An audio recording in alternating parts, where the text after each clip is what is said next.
करते हैं modern physics. देखो मॉडर्न फिजिक्स के 5 से 6 क्वेश्चन आएंगे, कंफर्म है। और कंप्लीट मॉडर्न फिजिक्स इस वन शॉट में अपन करने वाले हैं, एक भी क्वेश्चन बाहर नहीं जाएगा, सारे कॉन्सेप्ट सारे फॉर्मूला यहाँ पे बता दूंगा, ठीक है। सबसे पहला चैप्टर अपन उठाते हैं मॉडर्न फिजिक्स में, dual nature of radiation and matter का। अब चैप्टर का नाम है ड्यूअल नेचर ऑफ रेडिएशन, यानी लाइट की ड्यूअल नेचर होती है, या तो वो पार्टिकल फॉर्म में होगी लाइट या वेव फॉर्म में होगी। अगर लाइट पार्टिकल फॉर्म में है तो वो reflection, refraction, photo electric effect या ब्लैक बॉडी रेडिएशन ये शो करती है। अगर लाइट वेव नेचर शो करती है तो वो इंटरफेरेंस, डिफ्रैक्शन या पोलराइजेशन करेगी। क्लियर बात। जो इंटरफेरेंस है, डिफ्रैक्शन है या पोलराइजेशन, इनके बारे में डिटेल से अपन बाद में पढ़ेंगे, ओके। तो लाइट के दो नेचर हो गए, पार्टिकल या वेव नेचर। अब बात करते हैं फोटोन की एनर्जी की। तो फोटोन की एनर्जी होती है एच एफ। एच क्या है? प्लैंक कांस्टेंट, जिसकी वैल्यू होती है 6.63 इंटू 10⁻34 जूल सेकेंड। और एफ है फ्रिक्वेंसी। क्लियर बात।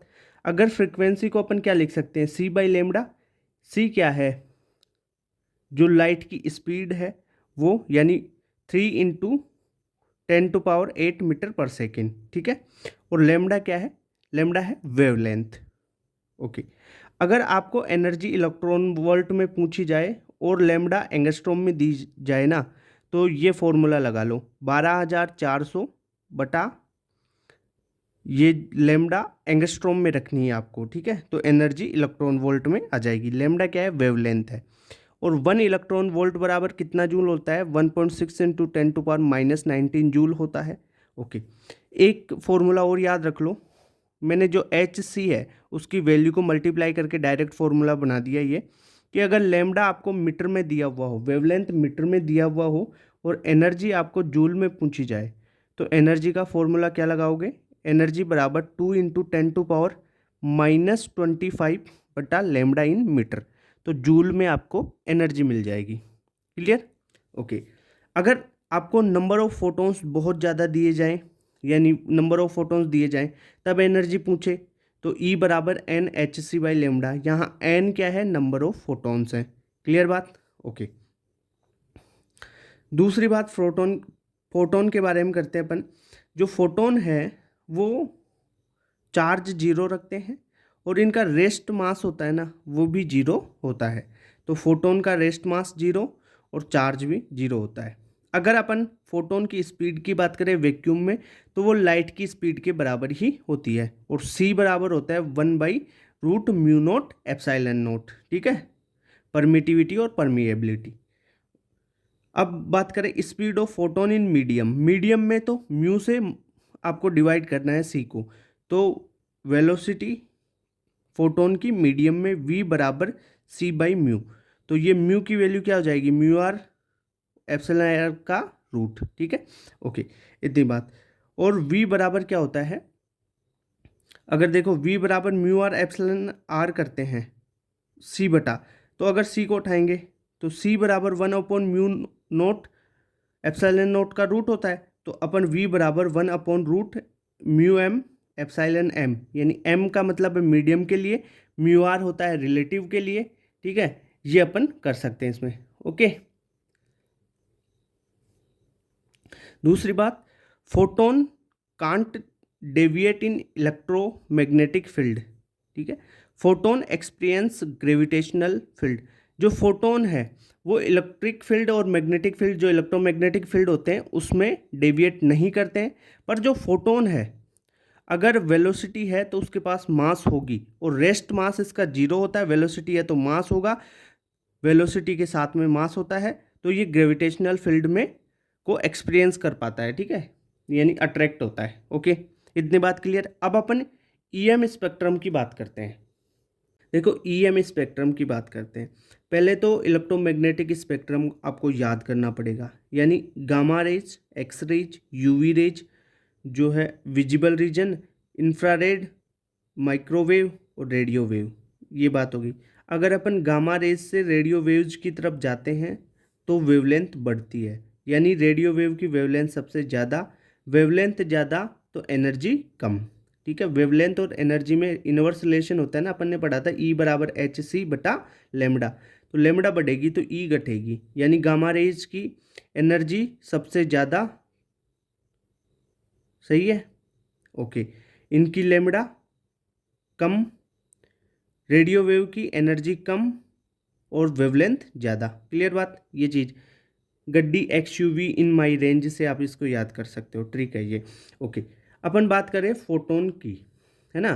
तो टोटल एनर्जी और टोटल मोमेंटम है ना, जो फोटोन का अगर इंटरेक्शन भी हो रहा है, इलेक्ट्रॉन और फोटोन में इंटरेक्शन हो रहा है, तब भी वो कंजर्व रहेगा, पर नंबर ऑफ फोटॉन्स कंजर्व नहीं रहते। यानी total energy, total momentum are conserve in every electron photon interaction, but number of photons are not conserve. Clear बात। अब अपन बात करते हैं पावर की। पावर ऑफ लाइट का फॉर्मूला क्या होता है? पावर क्या होती है? एनर्जी फॉलिंग पर सेकेंड को पावर बोलते हैं, ठीक है। यहाँ पे पी पावर को शो करेगा, तो पी बराबर एनर्जी बटा टाइम, यानी एनर्जी फॉलिंग पर सेकेंड, तो एनर्जी बटा टाइम पावर होता है। पावर बराबर, अब एनर्जी का फॉर्मूला एच एफ बटा, एच एफ से कर लो या n h c by lambda लिख दो, ठीक है, वही बात है।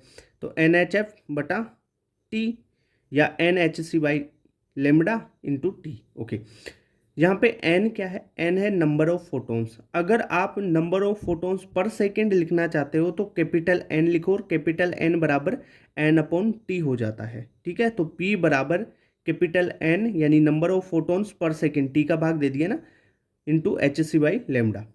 ओके, तो यहाँ से एन की वैल्यू, कई बार क्वेश्चन में पूछा जाता है कि number of photons per second बताओ, तो ये फॉर्मूला लगा दो पावर के साथ में। क्लियर, इतनी बात। जो फ्रिक्वेंसी है, फ्रिक्वेंसी वो मीडियम और डिस्टेंस फ्रॉम सोर्स उस पर डिपेंड नहीं करती, ये ओनली नेचर पे डिपेंड करती है, सोर्स की नेचर पे। तो फ्रिक्वेंसी के लिए आप याद रखोगे कि ये मीडियम और डिस्टेंस फ्रॉम सोर्स पे डिपेंड नहीं करती है, ये ओनली डिपेंड किस पे करेगी? नेचर ऑफ सोर्स पे। क्लियर बात। तो ईएम, स्पेक्ट्रम और पावर ऑफ लाइट के ये फॉर्मूले आपको समझ में आए क्या? अब अपन बात करते हैं मोमेंटम ऑफ फोटोन। यहाँ पर जो पी दे रखा है वो मोमेंटम है, ठीक है। तो मोमेंटम बराबर क्या होगा? ई बराबर, अपन पहले तो एनर्जी का फॉर्मूला से देख लो मोमेंटम, या मोमेंटम देख लो। मोमेंटम बराबर एनर्जी ऑफ फोटोन बटा सी होता है, ठीक है। सी क्या होता है? 3 × 10⁸ मीटर पर सेकेंड, यानी इस लाइट की स्पीड होती है, स्पीड ऑफ लाइट है ये सी, ठीक है। यानी एनर्जी बराबर पी इंटू सी, इससे याद रख सकते हो आप।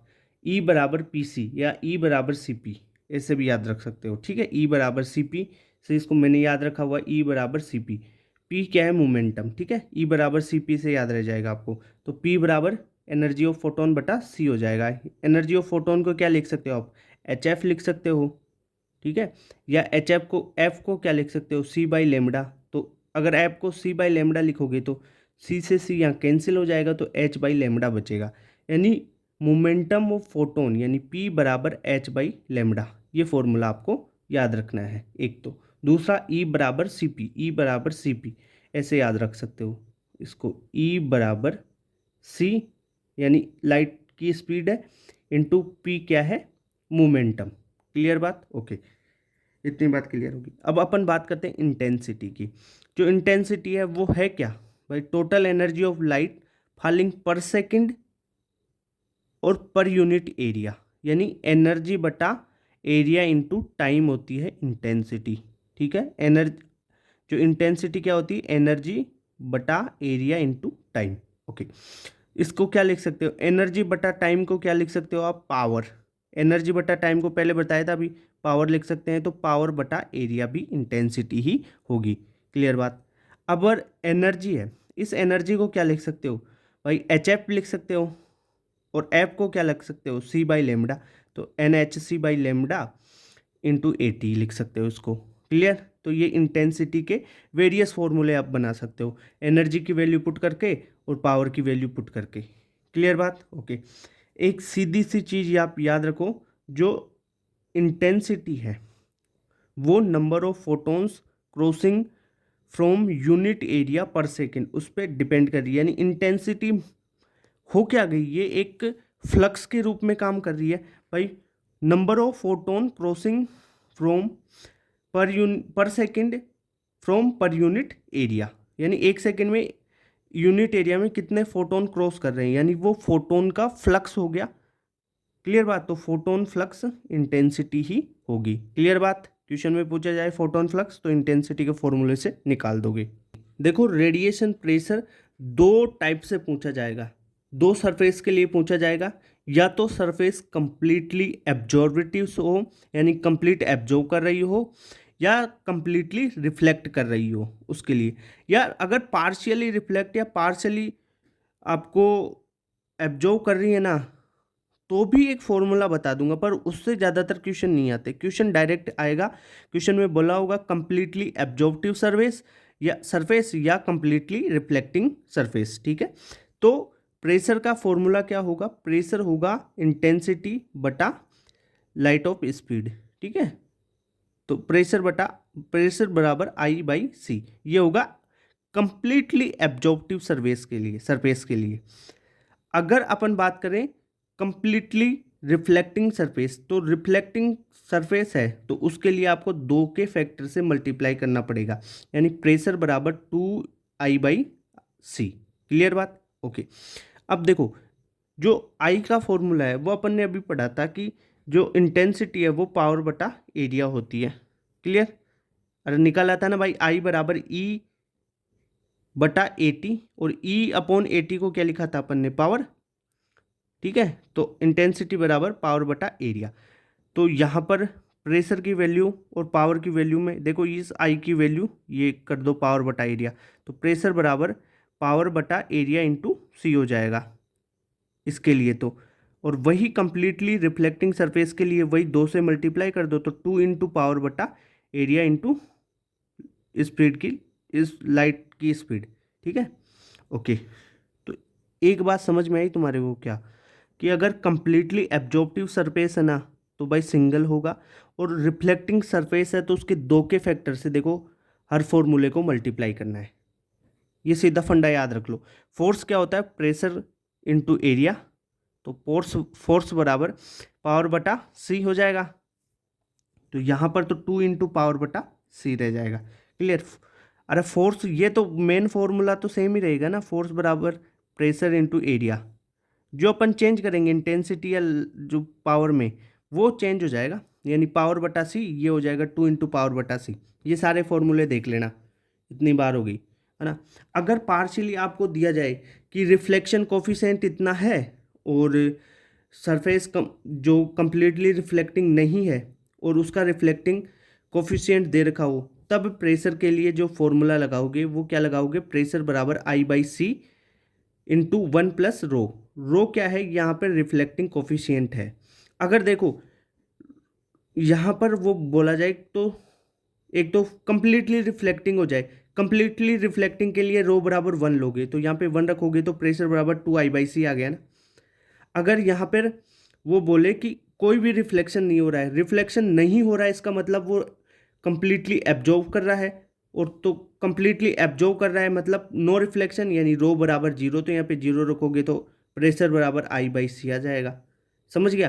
तो ये फॉर्मूला हर जिस में लागू हो जाएगा, पर आपको ध्यान रखना पड़ेगा कि जो रिफ्लेक्टिंग कोफिशिएंट है वो दे रखा है कितना।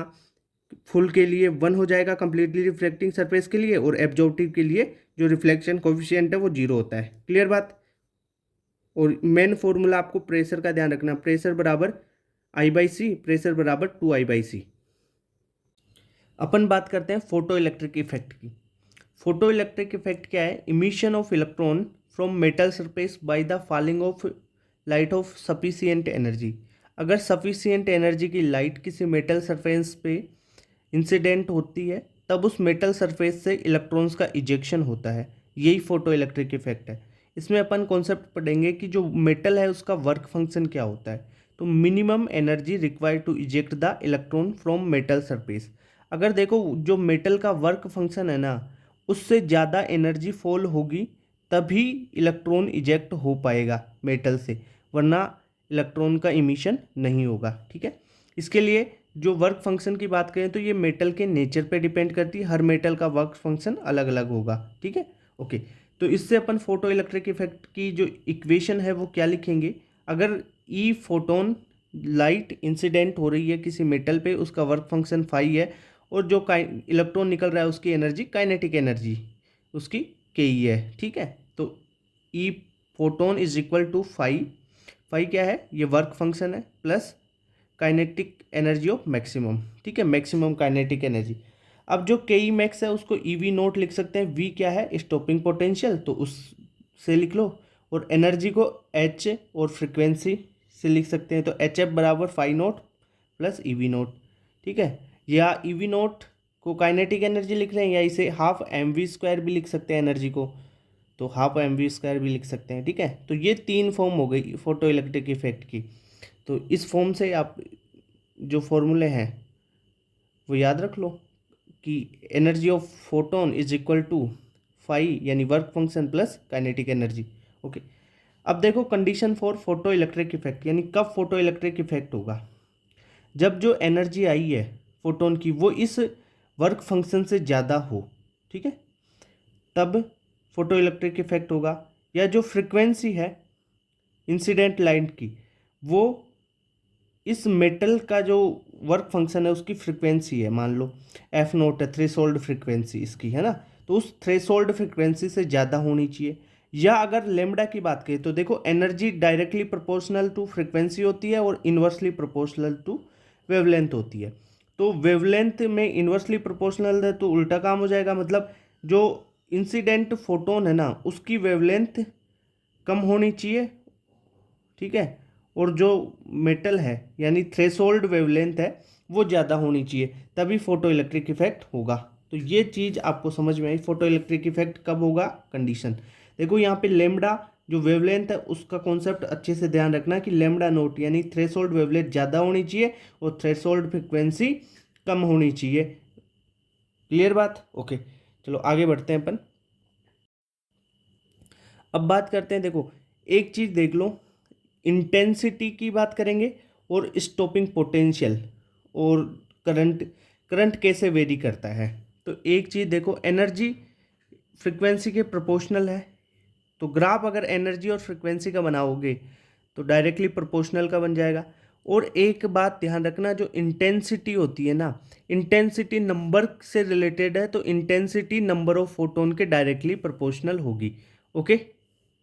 तो एक चीज़ बोलूँ मैंने फ्रिक्वेंसी बढ़ाई तो फ्रिक्वेंसी एनर्जी के डायरेक्टली प्रोपोर्शनल, तो एनर्जी बढ़ी, ठीक है। तो एनर्जी बढ़ेगी मतलब काइनेटिक एनर्जी बढ़ी, और काइनेटिक एनर्जी का मतलब क्या है, काइनेटिक एनर्जी को अपन ने ईवी नोट लिखा था, यानी स्टॉपिंग पोटेंशियल से रिलेट किया था उसको, तो स्टॉपिंग पोटेंशियल है वो बढ़ेगा। यानी सीधा सा मतलब क्या याद रखना है, फ्रिक्वेंसी बढ़ी तो स्टॉपिंग पोटेंशियल बढ़ेगा, ओके। अब इंटेंसिटी की बात करें, इंटेंसिटी बढ़ी मतलब नंबर ऑफ फोटॉन्स बढ़े, नंबर ऑफ फोटॉन्स बढ़ेंगे तो नंबर ऑफ इलेक्ट्रॉन्स बढ़ेंगे, और नंबर ऑफ इलेक्ट्रॉन्स बढ़े तो क्या होगा, करंट भी बढ़ेगा। सिंपल सी बात यही है, ओके। तो आप क्या याद रखोगे, फ्रीक्वेंसी बढ़ी स्टॉपिंग पोटेंशियल बढ़ेगा, इंटेंसिटी बढ़ी मतलब करंट बढ़ेगा, इंटेंसिटी मतलब करंट, फ्रीक्वेंसी बढ़ी तो पोटेंशियल बढ़ा, ओके, इंटेंसिटी बढ़ी तो करंट बढ़ेगा, ओके। अपन बात करें करंट और जो है आई में ग्राफ खींचे, तो करंट जैसे जैसे बढ़ेगा इंटेंसिटी भी बढ़ेगी, ओके। ये आई यहाँ पर इंटेंसिटी है, ठीक है, ओके। अब देखो यहाँ पर करंट और फ्रिक्वेंसी में ग्राफ, जो करंट है वो फ्रिक्वेंसी पे डिपेंड ही नहीं कर रहा, कांस्टेंट है। स्टॉपिंग पोटेंशियल और फ्रिक्वेंसी में ग्राफ बनाए तो स्टॉपिंग पोटेंशियल देखो, फ्रिक्वेंसी बढ़ाने पर स्टॉपिंग पोटेंशियल बढ़ रहा है, पर किसी एक आप थ्रेशोल्ड फ्रिक्वेंसी, ठीक है, उसके बाद में ही बढ़ेगा, थ्रेशोल्ड फ्रिक्वेंसी से कम की एनर्जी पे तो इलेक्ट्रॉन्स का इजेक्शन ही नहीं होता, ठीक है, ये बात क्लियर, ओके। अब देखो यहाँ पर अपन ने वी नोट और फ्रिक्वेंसी में ग्राफ देखे है ना, तो कैसे निकालोगे फोटो इलेक्ट्रिक इफेक्ट की इक्वेशन, लिखो ई बराबर phi naught plus e V naught, ठीक है। ई वी नोट क्या है, काइनेटिक एनर्जी मैक्सिमम।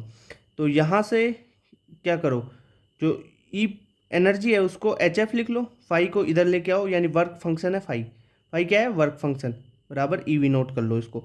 अब क्या कर, आपको ग्राफ खींचना है वी नोट और फ्रिक्वेंसी में, तो वी नोट ये है तो ई का डिवाइड कर दो चारों तीनों में, तो क्या बच जाएगा, वी नोट बच जाएगा। तो ई का डिवाइड कर दिया, एच ई बाई ई, ये रहा आपका फ्रीक्वेंसी, ये फाई बाई ई। ठीक है, तो अब देखो वी नोट बराबर H F by E minus five by E. तो वाई बराबर एम एक्स प्लस सी से अब इसको देखोगे तो यहाँ पर स्लोप क्या आ गई, एच बाई ई। ध्यान रखना स्लोप कई बार क्वेश्चन में पूछा जाता है, वी नोट और एफ की स्लोप क्या है, एच बाई ई। ग्राफ कैसे होगा, थ्रेशोल्ड फ्रिक्वेंसी से शुरू होगा और जो इसका इंटरसेप्ट है, ठीक है, नेगेटिव होगा और फाइव बाई ई यानी वर्क फंक्शन बाई ई होगा। ओके, इतनी बात क्लियर। अब अपन देखते हैं करंट और ईएमएफ में ग्राफ। तो करंट और ईएमएफ, ये आई क्या है, यहाँ पे इंटेंसिटी है। देखो intensity directly proportional to current होती है।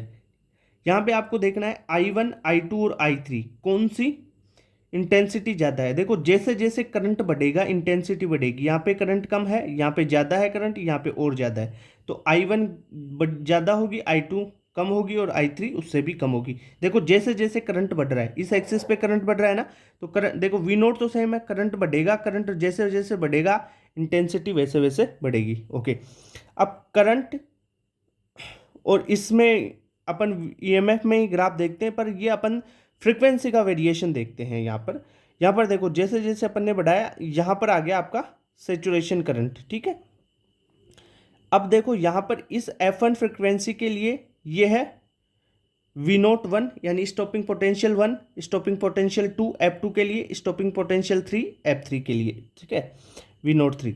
अब यहाँ पर आपको देखो फ्रीक्वेंसी, फ्रीक्वेंसी मैंने बताया था, फ्रीक्वेंसी बढ़ेगी यानी स्टॉपिंग पोटेंशियल बढ़ा, फ्रीक्वेंसी घटी स्टॉपिंग पोटेंशियल घटा, तो क्या होगा, frequency directly proportional to V naught. अब देखो यहाँ पर वी नोट कम है, यहाँ पर और ज़्यादा और यहाँ पर सबसे ज़्यादा। ठीक है, ऐसे वी नोट बढ़ रहा है ना, तो वी नोट बढ़ रहा है तो फ्रीक्वेंसी बढ़ेगी। भाई V3 ज़्यादा है V1 से, तो F3 भी ज़्यादा ही होगी ना। ठीक है, क्यों, क्योंकि F directly proportional to V naught. Okay, तो ये फोटो इलेक्ट्रिक इफेक्ट के सारे कॉन्सेप्ट समझ में आएंगे, इनसे बाहर क्वेश्चन नहीं जाता भाई, यही कॉन्सेप्ट हैं इसके। अब अपन बात करते हैं मैटर वेव की।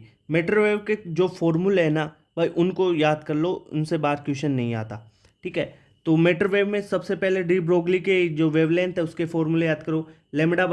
लेमडा बराबर एच बाई पी। एच क्या है, प्लैंक कांस्टेंट, पी क्या है, मोमेंटम। मोमेंटम को एम इंटू वी लिख सकते हो, मास इंटू वेलोसिटी लिख सकते हो। ठीक है, और मास इंटू वेलोसिटी को क्या लिख सकते हो, √2 मास इंटू काइनेटिक एनर्जी। ठीक है, अब काइनेटिक एनर्जी को क्या लिख सकते हो भाई, काइनेटिक एनर्जी बराबर Q delta we. Delta we क्या है, यहाँ पे पोटेंशियल, क्यू है चार्ज। ठीक है, ओके, तो ये आप निकाल सकते हो इलेक्ट्रॉन प्रोटॉन इनके लिए वेवलेंथ, डी ब्रोगली वेवलेंथ। अगर आपको फोटोन की वेवलेंथ पूछा जाए तो फोटोन की वेवलेंथ कैसे निकालोगे वो ध्यान रखना। तो अगर पूछा जाए जैसे ई फोटोन, तो भाई आप निकालोगे एच सी बाई लेमडा से। ठीक है, यहाँ पे ये लेमडा आप निकाल लोगे फोटोन के लिए। ये है प्रोटॉन इलेक्ट्रॉन, इनके लिए है ये डी ब्रोगली वेवलेंथ। अब मूविंग मास का एक कॉन्सेप्ट आता है, फॉर्मूला है moving mass is equal to rest mass बटा √1 minus V square by C square. C क्या है, प्रकाश की चाल है। ठीक है, यानी लाइट की वेलोसिटी है, और वी स्क्वायर जो वेलोसिटी आपको दी हुई होगी वो है। ठीक है, लेमडा बराबर एच बाई पी लिख सकते हैं। अब एक चीज़ बताऊं, जो मोमेंटम है उसको क्या लिख सकते हो, अपन ने एक चीज़ न्यूटन का सेकेंड लॉ में पढ़ा था कि एफ बराबर D P by D T होता है। तो यहाँ से डी पी को क्या लिख सकते हो, एफ इंटू टी, यानी फोर्स इंटू टाइम भी लिख सकते हो। ऐसा भी क्वेश्चन बन सकता है भाई, फोर्स इंटू टाइम देके लेमडा पूछ सकता है। बहुत अच्छा कॉन्सेप्ट बता रहा हूँ। अब फोर्स को क्या लिखो, अगर देखो फोर्स जो है इलेक्ट्रिक फील्ड में लग रहा है तो क्यू ई हो जाएगा फोर्स। ठीक है, फोर्स क्या हो जाएगा, क्यू ई। अगर ये यहाँ पर जो मैग्नेटिक फील्ड है अगर वो आ जाए तो इसे क्यू बी आर लिख सकते हैं अपन, समझ में आएगा। क्यू बी आर कैसे लिखोगे, देखो एक चीज़ बताऊँ आपको, m v square by r को मैग्नेटिक फील्ड में क्या बैलेंस करता है, एम वी बी क्या है, फोर्स है, और m v square by r भी क्या है, फोर्स है। ठीक है, यहाँ से अपन ने निकाला है। ठीक है, ओके भाई, यहाँ से एम वी की वैल्यू निकाली और यहाँ पे सब्स्टिट्यूट की है, ये काम किया है। लेमडा बराबर एच बाई रूट 3m के बी इंटू टी। अब के बी क्या है, यहाँ पर के बी है बोल्ट्जमान कांस्टेंट, ठीक है। टेम्परेचर और बोल्ट्जमान कांस्टेंट दिया हुआ हो तब आप डे ब्रोगली वेवलेंथ इस फॉर्मूले से निकालोगे। क्लियर बात। मीटर वेव के सारे सारे कॉन्सेप्ट बता दिए इसमें। अब आपको और अब 4 फॉर्मूले रटने हैं, ध्यान रखना। इलेक्ट्रॉन के लिए आप वेवलेंथ डायरेक्ट, ये फॉर्मूला लगाने की जरूरत ही नहीं है। इलेक्ट्रॉन का मास, इलेक्ट्रॉन का चार्ज, ये लिखने की जरूरत ही नहीं है। आप क्या करो, 12.27 बटा रूट वी, इस फॉर्मूले को लगाने की जरूरत ही नहीं है। अब सीधा डेटा याद करवाऊंगा। 12.27 बटा रूट वी क्या है, पोटेंशियल डिफरेंस, ठीक है। ओके, यहाँ पर अपन बात करें lambda of photon proton. Photon आप ऐसे निकालोगे और ये है प्रोटोन, तो 0.286 बाई रूट वी एंगस्ट्रोम, ये एंगस्ट्रोम में है। अल्फा के लिए 0.101 एंगस्ट्रोम बाई रूट वी। अगर रूट डेल्टा वी दे रखा है आपको और लेमडा पूछे जाए इलेक्ट्रॉन प्रोटोन अल्फा पार्टिकल या ड्यूट्रॉन की, इनकी, तो आप डायरेक्ट ये फॉर्मूले लगाओ भाई। ड्यूट्रॉन का 0.202 बाई रूट डेल्टा वी। देखो अल्फा का 101 है, ड्यूट्रॉन का 202 है। ड्यूट्रॉन डी आ रहा है ना, ड्यूअल मतलब दो दो, तो 202, ठीक है। अल्फा पार्टिकल 101, ठीक है। ये इलेक्ट्रॉन का 12.27, ये तो बड़ा ये याद रह जाएगा। प्रोटॉन का 0.286, ये भी याद रह जाएगा। सारी एंगस्ट्रॉम में है ये वैल्यूज, ठीक है। ओके, तो मीटर वेव सारा खत्म हो गया यहीं पे। बात कर लेते हैं एटम की। देखो एटम में जो मॉडल्स है ना, वो सारे थ्योरेटिकल चीज़ें मैं केमिस्ट्री में बता चुका है ना। अब यहाँ पर कुछ कुछ चीज़ें बताऊंगा आपको, जो फॉर्मूले हैं, मेन मेन कॉन्सेप्ट, वो फॉर्मूले सारे करवा दूंगा। और जो मेन चीज़ है ना जो आ सकती है एग्जाम में, वो सारी चीज़ें बताऊंगा। अब ये तो नहीं बताने वाला कि जो बाई जे थॉमसन का प्लम पुडिंग मॉडल है, तरबूज है, उसमें जो बीज हैं वो इलेक्ट्रॉन्स की जैसे है, और जो लाल वाला भाग है वो प्रोटॉन्स है, ठीक है। ऐसा थोड़े बता सकता हूँ। ओके, तो यहाँ पर क्या है, पहली बात, एटम में जे थॉमसन का मॉडल आया, प्लम पुडिंग मॉडल, ठीक है, तरबूज के बीज वाला मॉडल, ठीक है। जो तरबूज के बीज है वो नेगेटिव पार्ट होंगे, ये बोला इसने। आगे बात करें रदरफोर्ड की अल्फा स्कैटरिंग जो है एक्सपेरिमेंट, उसमें क्या लिया इसने कि एक अल्फा गन लिया और एक गोल्ड फॉइल ली। गोल्ड फॉइल क्यों ली, क्योंकि इस गोल्ड फॉइल को सबसे महीन पतला किया जा सकता है, इसलिए लिया। और इस पे अल्फा पार्टिकल्स डाले, ठीक है। अल्फा पार्टिकल्स डाले और इसने देखा कि जो कुछ पार्टिकल्स हैं वो डेविएट हो, बहुत सारे डेविएट हो रहे हैं, और लगभग 20,000 में से एक पार्टिकल वापस आ रहा है, अपना पाथ रिट्रेस कर रहा है, ठीक है।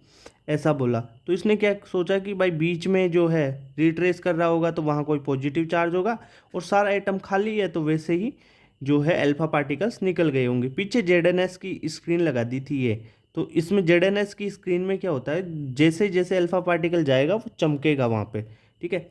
ये बात हो गई। जो है एटम का रेडियस की बात करें तो वो 10⁻⁻10 मीटर की रेंज में होता है, और न्यूक्लियस होता है 10⁻⁻15 मीटर की रेंज में। बात करें डिस्टेंस ऑफ क्लोजेस्ट अप्रोच, यानी ये कोई एटम है, यहाँ से अल्फा पार्टिकल अपन ने डाला, तो अल्फा पार्टिकल इसके कितने पास तक आ सकता है, मान लो यहाँ तक ही आ सकता है, तो ये जो बीच की दूरी बची है ये है डिस्टेंस ऑफ क्लोजेस्ट अप्रोच। इसके लिए आप जो है कंजर्वेशन ऑफ मैकेनिकल एनर्जी लगाओ और फॉर्मूला निकालो। क्या लगाओगे इसके लिए, अल्फा पार्टिकल के लिए आप एम वी स्क्वायर लगा दो, ठीक है, एनर्जी, और इसके लिए k Z e square by r square, तो है half m alpha. Alpha particle है, अल्फा पार्टिकल का जो है चार्ज 2 इलेक्ट्रॉन है, 2 होता है, तो m alpha v alpha square is equal to k, ये जेड ई इंटू 2 बटा ये जो डिस्टेंस है आर नोट स्क्वायर। ओके, यहाँ से आर नोट निकाल लो। आर नोट क्या है भाई, ये दूरी दोनों के बीच की, यही है डिस्टेंस ऑफ क्लोजेस्ट अप्रोच, इसे ही बोलते हैं। ओके, तो ये हो जाएगी 4 k z e² बटा एम अल्फा वी अल्फा। अब यहाँ पे अल्फा पार्टिकल के अलावा कोई दूसरा पार्टिकल हो ना, तो 2 इलेक्ट्रॉन जो उसका चार्ज है वो रख दो। क्लियर बात। Okay, drawback of Rutherford atomic model, पहला ये जो एटम की स्टेबिलिटी है उसको एक्सप्लेन नहीं कर पाया, और ये जो हाइड्रोजन का लाइन स्पेक्ट्रम होता है ना एटम का, वो भी एक्सप्लेन नहीं कर पाया। क्लियर बात। अब बात करते हैं बोहर्स एटॉमिक मॉडल। क्वेश्चन यहीं से आते हैं। बोहर्स एटॉमिक मॉडल के 3 postulate. Electron revolve in stable orbit, यानी कि जेड स्क्वायर बटा r square is equal to m v square by r को ये बैलेंस करेगा इसका फोर्स। ठीक है। दूसरा है एंगुलर मोमेंटम एल बराबर एन एच अपॉन 2 पाई होता है। और अगर अपन किसी एक स्टेबल जो है कक्षा ऑर्बिट से दूसरे ऑर्बिट में जाते हैं, हाई एक एनर्जी लेवल से हायर एनर्जी लेवल में जाते हैं तो उसको एनर्जी देनी पड़ती है। अगर हायर एनर्जी लेवल से लो एनर्जी लेवल में आते हैं तो वहाँ पर एनर्जी रिलीज होती है। यही बात है। ठीक है। Energy of final minus energy of initial stage is equal to energy of photon. ये बात हो गई। ये तो देख बेसिक चीज़ें हैं, ये 3 पोस्टुलेट ऐसे ही है, याद रखना। मेन क्वेश्चन आता है ये फॉर्मूले से। पहला वेलोसिटी का फॉर्मूला याद रखना 2.18 इंटू 10⁶ जेड बाई एन। अब देखो यहाँ पर मीटर पर सेकेंड में है ये। क्लियर बात। दूसरी बात आपको ये रिलेशन में आपको ध्यान रखना जेड बाई एन। ठीक है। Velocity directly proportional to Z by n. Okay. Velocity बराबर c/137 into Z by N, यानी इसकी वैल्यू को अपन ने c/137 लिख दिया। ठीक है। ये फॉर्मूला याद रहना चाहिए। दूसरा रेडियस का फॉर्मूला क्या होता है 0.53 एन स्क्वायर। ध्यान रखना n square by Z, angstrom में है ये, और ये मीटर पर सेकेंड में है। रेडियस क्या है एंगस्ट्रोम में है। ओके। अब देखो टाइम पीरियड का फॉर्मूला देख लो 1.5 into 10⁻⁻16 n cube by Z square. अरे ये फॉर्मूला है, याद करना है, इनसे क्वेश्चन आता है। फ्रिक्वेंसी का रिलेशन बात करें तो जो टाइम पीरियड का रिलेशन क्या है n cube by Z square, तो फ्रिक्वेंसी का उल्टा हो जाएगा इसका Z square by n cube. Okay. अगर मैग्नेटिक फील्ड की बात करें तो मैग्नेटिक फील्ड का रिलेशन होता है जेड क्यूब बाई एन की पावर 5। ओके। अब एनर्जी की बात करें तो एनर्जी बराबर -13.6 जेड स्क्वायर बटा एन स्क्वायर इलेक्ट्रॉन वोल्ट में। ओके। ये तो फॉर्मूले हो गए वेलोसिटी का, रेडियस का, टाइम पीरियड का, फ्रीक्वेंसी, आपका जो है मैग्नेटिक फील्ड, और ये हो गया एनर्जी।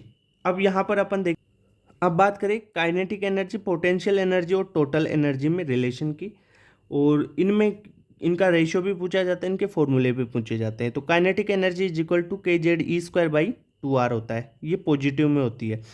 पोटेंशियल एनर्जी क्या होगी नेगेटिव में होगी और इसका दुगना होगी। ठीक है। पोटेंशियल एनर्जी नेगेटिव होती है और काइनेटिक एनर्जी का दुगना होती है, तो kZe²/r हो गया। और टोटल एनर्जी है ना वो पोटेंशियल एनर्जी का नेगेटिव फॉर्म होगी, यानी देखो kZ²/2r का नेगेटिव। ठीक है। तो ये बात समझ में आएगी। अब अपन बात करें काइनेटिक जो एनर्जी है और रेडियस। देखो एनर्जी और रेडियस इन्वर्सली प्रोपोर्शनल है ना, इनमें ग्राफ खींचते हैं अपन काइनेटिक एनर्जी, टोटल एनर्जी और पोटेंशियल एनर्जी का। तो काइनेटिक एनर्जी तो पॉजिटिव है, ऊपर रह जाएगा ग्राफ इन्वर्स में। ठीक है। टोटल एनर्जी और पोटेंशियल एनर्जी नेगेटिव है। अब देखो बात करते हैं जो डिफरेंट एनर्जी लेवल्स हैं उनकी। देखो इनमें आपको सबसे पहले एनर्जी पता होनी चाहिए। ग्राउंड स्टेट n बराबर 1 है, फिर n बराबर 2, n बराबर 3, n बराबर 4, n बराबर 5, n बराबर 6। इनमें एनर्जी पता होनी चाहिए, याद कर लो। जो फॉर्मूला है ना एनर्जी बराबर -13.6 इंटू Z²/n² इलेक्ट्रॉन वोल्ट, उससे निकाली हुई है n की वैल्यू रख के। ठीक है। आपको याद होनी चाहिए कम से कम 5 तक, तो n बराबर 5 तक तो आपको याद ही होनी चाहिए। अब क्या क्या याद करोगे E बराबर -13.6 इलेक्ट्रॉन वोल्ट n बराबर 1 के लिए, n बराबर 2 E बराबर -3.4 इलेक्ट्रॉन वोल्ट, n बराबर 3 के लिए E बराबर -1.51 इलेक्ट्रॉन वोल्ट, 4 के लिए -0.85 इलेक्ट्रॉन वोल्ट, 5 के लिए -0.54 इलेक्ट्रॉन वोल्ट, n बराबर 6 के लिए E बराबर -0.38 इलेक्ट्रॉन वोल्ट। ये बात समझ में आई, ये याद कर लो। अब एक चीज़ और याद कर लो, कम से कम n बराबर 1 से n बराबर 2 का डिफरेंस 10.2 इलेक्ट्रॉन वोल्ट होता है। देख लो 13.6 माइनस 3.4 करोगे तो 10.2 इलेक्ट्रॉन वोल्ट। फिर वैसे ही n बराबर 1 से n बराबर 3 पे गए तो 12.09 इलेक्ट्रॉन वोल्ट आ जाएगा। ठीक है। वैसे आप डिफरेंस तो आप वैसे भी निकाल सकते हो यहाँ से इसको घटा के, पर ये एनर्जीज तो पता होनी चाहिए। अब अपन बात करते हैं सीरीज की, लाइमन, बामर, पास्टन, ब्रैकेट, फंड और हम्प्री की। ठीक है, इनमें क्या है देखो, क्रम से याद कर लो आप। लाइमन में एन फाइनल होगा 1, बाल्मर में 2, पास्टन में 3, ब्रैकेट में 4, फंड में 5 और हम्प्री में 6। मतलब क्या है, लाइमन सीरीज में क्या होगा, कोई इलेक्ट्रॉन है 2 से 1 में आया, 3 से 1 में आया, 4 से 1 में आया, 2 से 1 में आएगा, 6 से भी 1 में ही आएगा, यानी इनिशियल 1 पे आएगा तो वो लाइमन होगा। ठीक है, इनिशियल कहीं से भी शुरू हो और फाइनल कहाँ पे आए, 1 पे आए, तो वो लाइमन सीरीज। तो इनिशियल देखो 2 से 1 में आया, 3 से 1 में आया, 4 से 1 में आया, 5 से 1 में आएगा, तो वो क्या हो गई, लाइमन सीरीज। और लाइमन सीरीज यूवी होगा। ठीक है, अब बाल्मर सीरीज की बात करें तो बाल्मर में 2 में आएंगे, मतलब ये 2 है, n बराबर 2, तो 3 से 2 में आ गया, 4 से 2 में आ गया, 1 से तो 2 में जाएगा नहीं, ये तो ये नहीं होगा ना, एक्साइटेशन हो रहा है ये तो 3 से 2 में आ गया, 4 से 2 में, 5 से 2 में, 6 से 2 में आ गया, तो वो बाल्मर सीरीज होगी। ठीक है, ओके। और ये विजिबल रीजन में होती है, लाइमन सीरीज यूवी रीजन में, बाल्मर सीरीज विजिबल रीजन में। पास्टन सीरीज होगी, इसमें फाइनल 3 में आएगा, यानी 4 से 3, 5 से 3, 6 से 3। ठीक है, ओके। ये होगी इंफ्रारेड। बाकी की देखो, जो लाइमन और बामर को छोड़ के बाकी सारी इंफ्रारेड है। बामर है विजिबल, लाइमन है यूवी रेज अल्ट्रावायलेट में। ब्रैकेट में 4 में आएगा और फंड में 5 में आएगा, हम्फ्री में 6 में आएगा। ठीक है, ये सारी चीज़ें पता होनी चाहिए। क्लियर बात, ओके। अब जो अपन बात करें, एक चीज़ और देख लो, जो जहाँ पर आ रहा है एन फाइनल, मतलब देखो बामर के लिए बात करें, बाल्मर के लिए बात करते हैं, तो जा आ रहा है 2 पे, यानी 3 से 2 में आएगा, 4 से 2 में आएगा, 5 से 2 में आएगा। ठीक है, तो 2 क्या है, फाइनल है, और इनिशियल क्या है, 4 से 2 में आ रहा है, तो 4 इनिशियल और 2 फाइनल। ठीक है, वैसे फर्स्ट लाइन ऑफ लाइमन की बात करें, या फर्स्ट लाइन ऑफ बाल्मर की बात करें, फर्स्ट लाइन ऑफ पास्टन की बात करें, जो फर्स्ट लाइन है, ठीक है, फर्स्ट लाइन ऑफ लाइमन, जो फर्स्ट लाइन है वहाँ पर लेमड़ा होगा मैक्सिमम। अगर लेमड़ा मैक्सिमम है तो लेमड़ा एनर्जी के इन्वर्सली प्रोपोर्शनल होता है, तो वहाँ पे एनर्जी मिनिमम होगी। तो आप क्या कॉन्सेप्ट याद रखोगे, जो फर्स्ट लाइन है वहाँ पे लेमड़ा मैक्सिमम होता है और एनर्जी मिनिमम होती है। लेमड़ा मैक्सिमम कहाँ पे होता है, फर्स्ट लाइन। ठीक है, जो फर्स्ट लाइन है उसमें आएगा।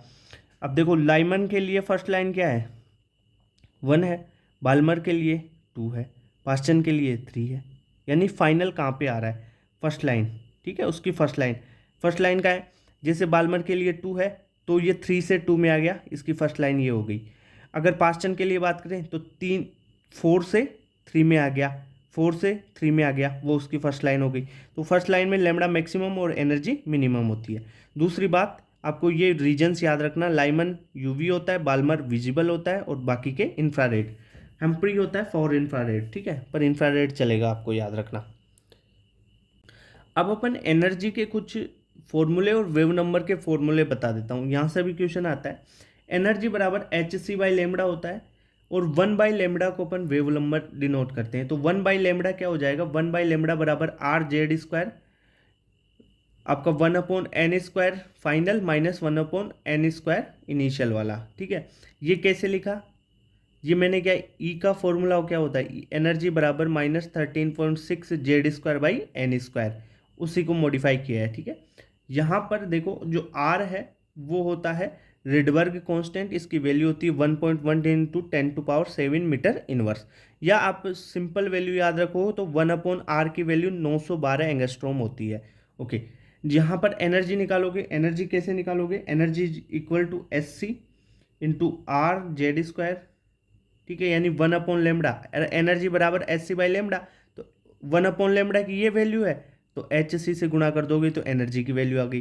ठीक है, अब डेल्टा एनर्जी वही बात है, इसकी वैल्यू रख दो H इंटू सी आर, तो इलेक्ट्रॉन वोल्ट में वैल्यू निकाल लो इसकी, क्या निकालोगे, डेल्टा एनर्जी बराबर -13.6 जेड² बाई n² लिखते हैं, तो 1/n1² minus 1/n2² electron volt में आ गई वैल्यू। अगर जूल में लिखना चाहो तो 2.18 इंटू 10⁻−18 लिख दो। ठीक है, यहाँ से जूल में आ जाती है वैल्यू। क्लियर बात। आयनाइजेशन एनर्जी की बात करें तो जो टोटल एनर्जी है ना, टोटल एनर्जी का मोड कर दो भाई, टोटल एनर्जी अपन नेगेटिव में लिख रहे हैं तो उसका मोड कर दो यानी पॉजिटिव कर दो, वो आयनाइजेशन एनर्जी होगी। यानी minimum energy required to separate that electron from that orbit to infinity. ठीक है, ये हो गई आपकी एनर्जी के फॉर्मूले। अब बात करते हैं de Broglie prove Bohr's postulate of angular momentum. De Broglie ने कैसे प्रूव कर दिया? देखो यहाँ पर अपन देखो, ये एक आपका ऑर्बिट है मान लो, ठीक है, इसकी सरकमफेरेंस 2 पाई और इसकी रेडियस r है तो 2 पाई r हो जाएगी। ठीक है, इसकी जो सरकमफेरेंस पे है, ये इसकी जो वेवलेंथ है अगर मान लो लेमडा है और ये n लेमडा, तो इसके बराबर हो जाएगा। ठीक है, तो यहाँ से आप क्या निकाल लोगे भाई, 2 pi r is equal to n lambda, तो 2 पाई r बराबर n, लेमडा की वैल्यू रख दो h/mv, तो यहाँ से mvr निकाल जाएगा, mvr बराबर nh/2 पाई। और जो बोर्स है उसने क्या बोला था कि जो एंगुलर मोमेंटम L बराबर क्या होता है nh/2 पाई, यही तो बोला था उसने भी। तो L क्या है, mvr ही तो है। क्लियर बात? तो ये यहाँ से पोस्टुलेट इसका प्रूव हो गया। ओके, आगे चले, हाइजेनबर्ग अनसर्टेनिटी प्रिंसिपल की बात करते हैं। जो हाइजेनबर्ग है उसने क्या बोला कि it is impossible to experimentally determine simultaneously the exact position and actual momentum of a minute particle at a time. यानी किसी एक टाइम पे आप किसी माइन्यूट पार्टिकल की पोजीशन और उसका मोमेंटम एक साथ फाइंड नहीं कर सकते। ठीक है, एक ही टाइम पे। तो डेल्टा पी यानी मोमेंटम में change into delta x is greater than equal to h/4 pi. ध्यान रखना, कई बच्चे यहाँ पे एम वी आर बराबर nh/2 पाई रटे हुए होते हैं तो 2 लगा देते हैं, यहाँ पे 4 आता है ये। ठीक है, ओके, तो यहाँ पे मोमेंटम को क्या लिख सकते हैं, m इंटू डेल्टा वी लिख सकते हैं, तो ऐसे मोमेंटम भी लिख के कर लो आप। या देखो m into delta V, m को इधर भेज दो तो क्या हो जाएगा, delta V into delta x is greater than और equal to h/4 pi m। ठीक है, और एनर्जी और टाइम में रिलेशन देखें तो delta t into delta energy is equal to और ग्रेटर देन h/4 पाई होता है। ओके, तो ये हाइजेनबर्ग की अनसर्टेनिटी जो प्रिंसिपल है वो भी समझ में आ गया आपको। एक क्वेश्चन आता है नंबर ऑफ स्पेक्ट्रल लाइंस। ठीक है, यानी किसी, ये n बराबर 1 है मान लो, ये n बराबर 2, n बराबर 3, n बराबर 4, यानी अगर इलेक्ट्रॉन किसी ऑर्बिट से मान लो कहीं पे आ रहा है, ठीक है, ये n बराबर 2 है और इससे n बराबर 1 में आ रहा है, ठीक है, n1 में, n2 से n1 में आ रहा है, तो वहाँ पर नंबर ऑफ स्पेक्ट्रल लाइंस पूछी जाती है। तो उसका फॉर्मूला है n2 माइनस n1, ठीक है, into n2 minus n1+1/2। Simple सी चीज़ है, n2 4 मान लो और n1 है मान लो 2, तो 4 - 2 इंटू 4 - 2 + 1 यानी 2 × 3/2। ठीक है, ऐसे निकाल लोगे आप। ड्रॉबैक ऑफ बोर्स मॉडल, पहला ये जिमेन इफेक्ट और स्टार्क इफेक्ट की कोई भी एक्सप्लेनेशन नहीं कर पाता। ठीक है, ओके, और ये जो है बोहर्स मॉडल वो 1 इलेक्ट्रॉन सिस्टम के लिए लागू होता है, पर भाई 1 इलेक्ट्रॉन सिस्टम के लिए ही लागू है, 2 इलेक्ट्रॉन सिस्टम आ गया तो उसके लिए लागू नहीं होगा, ये भी तो ड्रॉबैक है। ठीक है, note explain fine structure of spectral lines, ये भी स्ट्रक्चर जो स्पेक्ट्रल लाइंस है उनकी फाइन स्ट्रक्चर को ये एक्सप्लेन नहीं कर पाता। ये सारे बोर्स मॉडल के ड्रॉबैक्स हो गए। अब बात करते हैं न्यूक्लियाई की। जो न्यूक्लियाई है उसके सारे फॉर्मूले, सारे कॉन्सेप्ट बता रहा हूँ। आर क्या है, न्यूक्लियस की जो रेडियस है वो है 10⁻⁻15 मीटर के रेंज में, और जो एटम की रेडियस है वो 10⁻⁻5 मीटर के रेंज में। कभी भी आपको रेशियो पूछा जा सकता है इनका, या इनका वॉल्यूम का रेशियो पूछा जा सकता है। वॉल्यूम का रेशियो पूछे जाए तो इनका क्यूब करके रेशियो निकाल दोगे। ओके, कोई एटम है एक्स, उस पर ए है उसका मास नंबर जो प्रोटॉन प्लस न्यूट्रॉन के बराबर होता है, जेड इसका क्या होता है, प्रोटॉन के बराबर एटॉमिक नंबर होता है। ओके, मास ऑफ प्रोटॉन क्या होता है, 1.66 इंटू 10⁻⁻27 किलोग्राम होता है, और मास ऑफ न्यूट्रॉन क्या होता है, mass of neutron is equal to 1.67, हल्का सा ज़्यादा होता है प्रोटॉन से, 6 है यहाँ पे 7 है बस, into 10⁻⁻27 kilogram. Mass of electron is equal to 9.1 into 10⁻31 kilogram होता है। अगर देखो ये अपन ने कोई एटम लिया था, इसमें आप न्यूट्रॉन्स निकालना चाहो तो कैसे निकालोगे, जो ए माइनस जेड कर दो न्यूट्रॉन्स निकल जाएंगे, यानी एटॉमिक जो मास नंबर है minus atomic number, mass number minus atomic number, ठीक है। यानी आप क्या करोगे, जो मास नंबर में से प्रोटॉन्स घटा दो, क्लियर बात, तो न्यूट्रॉन निकल आएंगे। 1 AMU की वैल्यू होती है 1.66 इंटू 10⁻27 किलोग्राम। ओके, जो अब बात करते हैं rest mass energy corresponding to 1 AMU, यानी 1 AMU के करस्पॉन्डिंग आपको रेस्ट मास एनर्जी बतानी है। क्या फॉर्मूला लगाएं, ई बराबर एम सी स्क्वायर लगा दो। एम क्या है, मास, तो 1 AMU मास ले लो, यानी 1.66 इंटू 10⁻27 किलोग्राम, और सी लाइट की वेलोसिटी है। तो इनको अगर अपन कैलकुलेट करते हैं तो 931.5 मेगा इलेक्ट्रॉन वोल्ट आता है। ये हमेशा आपको याद रहनी चाहिए, न्यूक्लियाई पढ़ रहे हो तो बहुत बार न्यूमेरिकल्स में काम आती है कि 1 AMU के करस्पॉन्डिंग एनर्जी, ठीक है, 931.5 मेगा इलेक्ट्रॉन वोल्ट, ठीक है। Volume of nucleus mass number पे डिपेंड करता है, डायरेक्टली प्रोपोर्शनल होता है। तो रेडियस अगर लिखें तो radius directly proportional to R naught A की पावर 1/3। ए क्या है, मास नंबर है भाई, और आर नोट क्या है, 1.2 फर्मी मीटर, ठीक है। ओके, फर्मी 10⁻12 है। न्यूक्लियर डेंसिटी की बात करें तो वो मास नंबर पे डिपेंड नहीं करती, यानी मास नंबर और ये है न्यूक्लियर डेंसिटी में ग्राफ, तो ये एक स्ट्रेट लाइन होगा आपका, यानी डिपेंड नहीं कर रहा है। यानी 10⁻17 किलोग्राम पर मीटर क्यूब फिक्स ही होती है न्यूक्लियस की डेंसिटी। ओके, तो ये सारी चीज़ें आपको समझ में आई। बात करते हैं मास डिफेक्ट की। देखो मास डिफेक्ट को कैसे, डेल्टा एम बराबर mass of total nucleons minus mass of nucleus. हाँ, ये भाई मास ऑफ न्यूक्लियॉन्स में से मास ऑफ न्यूक्लियस घटा दोगे आप तो मास डिफेक्ट निकल के आएगा। अब देखो मास ऑफ न्यूक्लियॉन्स क्या होता है भाई, प्रोटॉन का मास प्लस न्यूट्रॉन का मास, ठीक है। अब प्रोटॉन क्या होते हैं, जेड है प्रोटॉन, तो proton into proton, mass of proton plus A minus Z, यानी ए माइनस जेड से क्या आएंगे, टोटल कितने न्यूट्रॉन है, तो neutrons into mass of neutron, ठीक है। ये हो गया प्रोटॉन और न्यूट्रॉन, यानी न्यूक्लियस का टोटल मास, न्यूक्लियॉन्स का। अब इसमें से न्यूक्लियस का मास जो क्वेश्चन में दे रखा होगा ना, वो घटाना है। ओके, ठीक है। अब बात करें बाइंडिंग एनर्जी की। बाइंडिंग एनर्जी क्या होती है, energy required to break the nucleus into individual particles, यानी उसके न्यूक्लियॉन्स में तोड़ने के लिए कितनी एनर्जी चाहिए, ठीक है। अब कैसे निकालोगे आप, बाइंडिंग एनर्जी बराबर delta m c square. Delta m क्या है, वही मास डिफेक्ट वाला फॉर्मूला। ओके, मास डिफेक्ट वाला फॉर्मूला लगाओ तो Z into mass of proton plus A minus Z क्या हो गया, न्यूट्रॉन हो गया, इंटू न्यूट्रॉन का mass minus mass of nucleus, ये तो हो गया आपका delta m into c square हो गया बाइंडिंग एनर्जी। ओके, सीधा क्वेश्चन आएगा, ऐसे करना है। दूसरी बात, एक क्वेश्चन और आता है स्टेबिलिटी का, ठीक है। जो न्यूक्लियस है उसकी न्यूक्लियाई की स्टेबिलिटी पूछी जाती है, तो न्यूक्लियाई की स्टेबिलिटी आप बाइंडिंग एनर्जी पर न्यूक्लियॉन से देते हो, बाइंडिंग एनर्जी बटा ए, ठीक है। इसका ये होता है directly proportional to stability. Direct binding energy नहीं होता, binding energy per nucleon, binding energy by A, ठीक है। ए क्या है, एटॉमिक मास नंबर। ओके, तो ये स्टेबिलिटी के डायरेक्टली प्रोपोर्शनल होगा। अब मैं आपको डायरेक्ट एक ग्राफ बताऊंगा, ठीक है, बाइंडिंग एनर्जी और ए में बाई ए और ए में, ठीक है।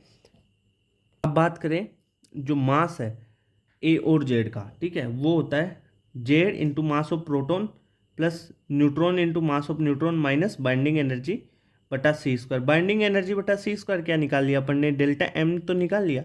तो जो प्रोटॉन और न्यूट्रॉन का मास है, यानी न्यूक्लियॉन्स का जो मास है, उसमें से आप बाइंडिंग एनर्जी बटा सी स्क्वायर घटा दोगे तो वही आ गया मास, क्लियर बात। ओके, अरे ए क्या है, मास नंबर, और जेड क्या है, एटॉमिक नंबर, यही है। बाइंडिंग एनर्जी बटा ए, यानी बाइंडिंग एनर्जी पर न्यूक्लियन और ए का ग्राफ खींचे तो क्या होगा, सबसे मैक्सिमम वैल्यू आएगी आयरन के लिए 56 के लिए। क्या होगा देखो, यहाँ पर बाइंडिंग एनर्जी पर न्यूक्लियन कम है। Okay, binding energy per nucleon जितनी ज़्यादा होगी एटम की स्टेबिलिटी उतनी ही ज़्यादा होगी। यहाँ पर एटम्स की साइज छोटी है तो एटम्स क्या करना चाहेंगे, साइज बिग करेंगे और बाइंडिंग एनर्जी पर न्यूक्लियन ज़्यादा लेंगे।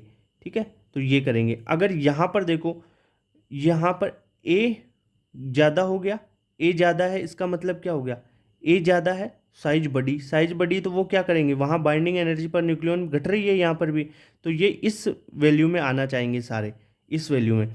यहाँ पर साइज मीडियम है पर देखो बाइंडिंग एनर्जी पर न्यूक्लियन बहुत ज़्यादा है, तो ये सारे क्या होंगे, टूट के यहाँ आना चाहेंगे, ये जुड़ के यहाँ आना चाहेंगे।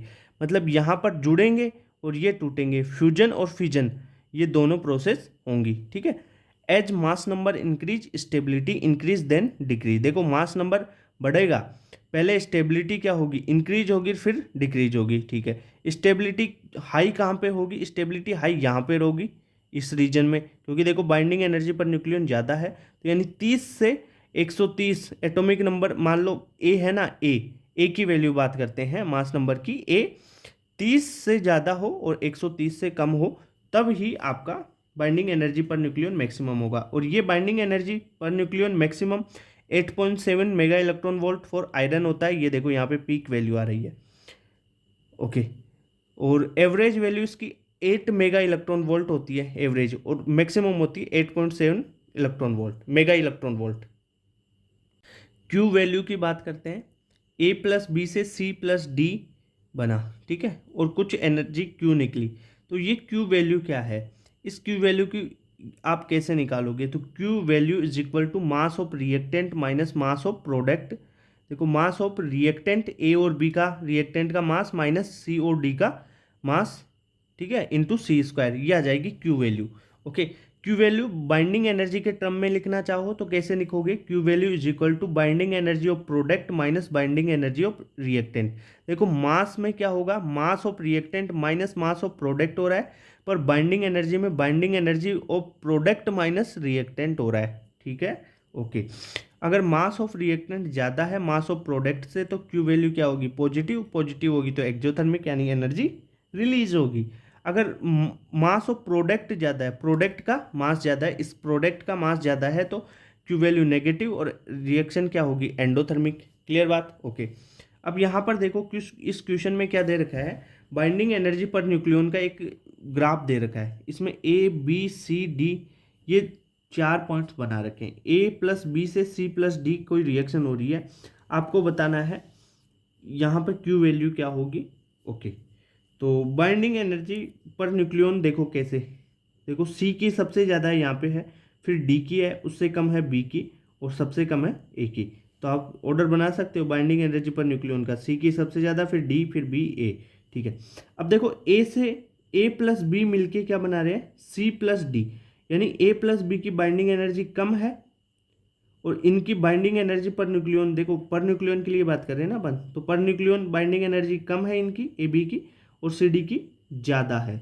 ओके, बाइंडिंग एनर्जी देखो सी डी प्रोडक्ट है, प्रोडक्ट की बाइंडिंग एनर्जी ज़्यादा है माइनस रिएक्टेंट की कम है, तो प्रोडक्ट की ज़्यादा है तो पॉजिटिव वैल्यू आएगी, तो क्यू वैल्यू पॉजिटिव होगी। अगर डी से मान लो, इस डी से ए प्लस क्यू बन रहा है, तो क्यू वैल्यू क्या होगी, देखो डी से, डी की ज़्यादा है, ज़्यादा से क्या बन रहा है, ए कम वाली बन रही है, ज़्यादा से कम वाली बन रही है। ज़्यादा क्या है, रिएक्टेंट है, तो रिएक्टेंट ज़्यादा है, प्रोडक्ट कम है। भाई रिएक्टेंट ज़्यादा है और प्रोडक्ट कम है तो क्या होगी, नेगेटिव। देखो प्रोडक्ट माइनस रिएक्टेंट होता है, रिएक्टेंट ज़्यादा है, प्रोडक्ट कम है, तो क्यू वैल्यू क्या होगी, नेगेटिव। ये नेगेटिव होगा। ऐसे क्वेश्चन को ऐसे सॉल्व किया करो। ओके, अब सबसे इंपॉर्टेंट टॉपिक आने वाला है, करते हैं beta decay, beta minus decay और बीटा प्लस डीके। देखो सबसे पहले ये याद रखो, बीटा डीके होगा उसमें ए सेम होगा, मास नंबर सेम होगा, चाहे से बीटा प्लस और बीटा माइनस हो। बीटा प्लस डीके हो गया तो जो एटॉमिक नंबर है वो 1 से बढ़ जाएगा, और बीटा प्लस में 1 से घट जाएगा, और बीटा माइनस में 1 से बढ़ जाएगा। बीटा माइनस में जेड 1 से बढ़ता है, बीटा प्लस में जेड 1 से घटता है। बस ये बात हो गई क्लियर, ख़त्म। आपको क्वेश्चन में आए मास नंबर सेम रखो, ए सेम रखो, और जेड में कितना अगर इंक्रीज हुआ है तो बीटा प्लस डीके, जेड में डिक्रीज हुआ है तो 1, तो बीटा, ये बीटा माइनस में 1 जुड़ेगा और बीटा प्लस में 1 घटेगा। ये बात याद रख लो, ठीक है। क्वेश्चन यहीं से हो जाता है। क्यू वैल्यू अगर पूछी जाए आपको न्यूक्लियर मास के टर्म में पूछी जाए या एटॉमिक मास के टर्म में पूछी जाए तो दोनों के फॉर्मूले सेम होते हैं भाई, कोई दिक्कत नहीं है, ठीक है। आपको क्यू वैल्यू लिखनी है, मास ऑफ जो एटम है, जैसे अपन ने वाई और एक्स लिया है यहाँ पे, ठीक है, वाई से एक्स बन रहा है, तो वाई जो रिएक्टेंट है माइनस मास ऑफ प्रोडक्ट, वही बताया था ना अभी, क्यू वैल्यू बराबर रिएक्टेंट माइनस प्रोडक्ट मास का इंटू सी स्क्वायर, ठीक है, ओके। तो क्यू वैल्यू इनके लिए भी, इसके लिए भी वैसे लिखो, वाई और एक्स के लिए, तो वाई मास और मास एक्स का इंटू सी स्क्वायर, ये होगी क्यू वैल्यू। अब अपन बात करें किसकी, अल्फा डिके की। अल्फा डिके में क्या होता है, जो ए है ना, एटॉमिक नंबर है ना, एटॉमिक नहीं, मास, जो मास नंबर है वो 4 से कम हो जाता है, और एटॉमिक नंबर है वो 2 से कम हो जाता है। जेड 2 से कम हो जाएगा, और ए है ना वो 4 से कम हो जाता है, यानी एक अल्फा जो हीलियम 2He4 है, अल्फा पार्टिकल अल्फा डीके में ये निकलता है, ठीक है, इतनी बात होगी। अब अपन बात करें कि जो इसमें मेन कॉन्सेप्ट आपको क्या याद रखोगे, ए है 4 से डिक्रीज होगा और जेड 2 से डिक्रीज होगा, और बीटा माइनस में ए सेम जेड 1 से इंक्रीज होगा, बीटा प्लस में जेड सेम ए सेम जेड 1 से कम होगा। क्लियर बात, ओके। यहाँ पे क्यू वैल्यू कैसे लिखोगे, मास ऑफ रिएक्टेंट क्या है, तो M Y minus M X minus M alpha, देखो ये 2He4 प्लस भी तो निकलता है, ओके। यहाँ पर एक चीज़ और याद रख लो, अगर काइनेटिक एनर्जी ऑफ एक्स पूछी जाए ना तुम्हारे को, तो क्या लगाओगे 4Q/A। क्यू क्या है, क्यू वैल्यू है ये, और ए क्या है, जो मास नंबर है ना वो है। क्लियर, और अल्फा पार्टिकल की पूछी जाए तो A-4 × Q/A कर देना। ये सारे रटे हुए फॉर्मूले निकाले हुए आपको तो सीधे याद रखना है ये। ओके, तो भाई लोगों, हो गया अपना मॉडर्न फिजिक्स के सारे फॉर्मूले वन शॉट में। देखो अगर इन फॉर्मूलों को रट लिया ना तो कॉन्सेप्ट और यहीं से क्वेश्चन बनेगा भाई, बाहर से क्वेश्चन बनेगा ही नहीं, क्योंकि एनसीईआरटी की सारी चीज़ें, सारे कॉन्सेप्ट, नीट का सारा सिलेबस यहाँ पे कवर हो गया मॉडर्न फिजिक्स का, ठीक है। अब सेमीकंडक्टर का वीडियो है वो बना दूंगा मैं, ठीक है, उसके भी कॉन्सेप्ट सारे बता दूंगा। Okay, clear, bye bye, tata, thank you.